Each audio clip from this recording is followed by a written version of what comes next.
నాకేం పరిచయం లేదు సార్. ఎక్కడో పని చేసేవాడు, బండలు పరుచుకునేవాడు అన్నారు. మా వాళ్ళు అంత ఫోన్లో చూస్తే ఆ పిల్లోని కాల్ లిస్ట్లో ఆ పిల్లోని పేరు ఉంది.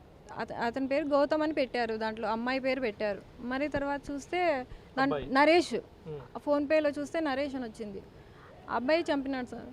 ఏదైనా మాకేం చేస్తారో తెలియదు. పోలీసు వాళ్ళు చాలా నెగ్లెక్ట్ చేసినారు, అసలు చాలా నెగ్లెక్ట్ చేసినారు. అమ్మాయిని క్రూరంగా చంపేసినారు సార్. ఎంతమంది చంపినారో తెలియదు.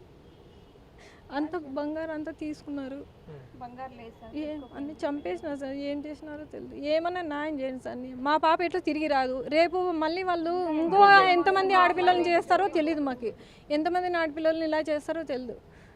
దయచేసి మనకి ఉరి శిక్ష పడాలి సార్. నిజంగా ఉరి శిక్ష. అసలు నరకం అంటే ఎట్లుంటుంది, ఈ పాప ఎంత నరకం పడిందో వాడు అంత నరకం పడాలి. ఇప్పుడు ఇప్పటికైనా అబ్బాయిని పట్టుకున్నారా పోలీసులు? లేదు ఇంకా లేదు అంటున్నారు సార్. ఇంకా లేదు ఏమో అంటున్నారు. నెంబర్ ఇచ్చారు అయినా ఎందుకు పోలీసులు నిర్లక్ష్యంగా ఉన్నారంటారు? ఎందుకు నిర్లక్ష్యం? అదే వాళ్ళు డిఎస్పీ అయితే వాళ్ళ కూతుర్లు అయితే తొందరగా యాక్షన్ తీసుకుంటారేమో. వీళ్ళు సామాన్య ఊరిని మేము ఏదో పని చేసుకునే వాళ్ళం కదా, అందుకు వాళ్ళంతా నెగ్లెక్ట్గా ఉన్నారేమో.